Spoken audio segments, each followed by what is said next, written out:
আপনারা যেটা দেখতে পাচ্ছেন শেখ মুজিবুরের বাড়ি পুরোটাই ভেঙে ফেলেছে, আগুন লাগিয়ে পুড়ে দিয়েছে। ভিতরে দেখছেন কালি। এই যে যদি উঠতাম আগে 10 টাকা টিকিট করে ভিতরে গিয়ে দেখতাম যে শেখ মুজিবুরের বাসায় কী কী আছে, আসার বিষয় দেখতে যেতাম। সো আমি যাচ্ছি, আপনারা আমার সাথেই থাকুন, সামনে দেখতে পাবেন। এটা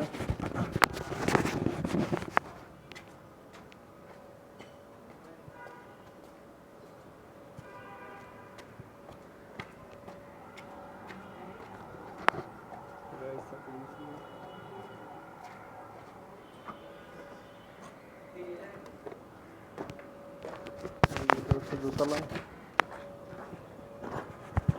পুরোটাই ভেঙে গুঁড়ো গুঁড়ো করে দিছে।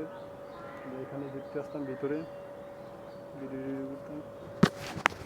তো ফোন টোকেন দিয়ে রেখে যেতে হতো, এখন তো আর টোকেন লাগবে না, এখন অটোমেটিক্যালি ঢুকে গেছি। কারণ ঐতিহ্যই নেই এটার ভিতরে, শেখ মুজিবুরের ইত্যাদি যা যা ছিল ঐতিহ্যই নেই। আসসালামু আলাইকুম, এটুকু ছিল।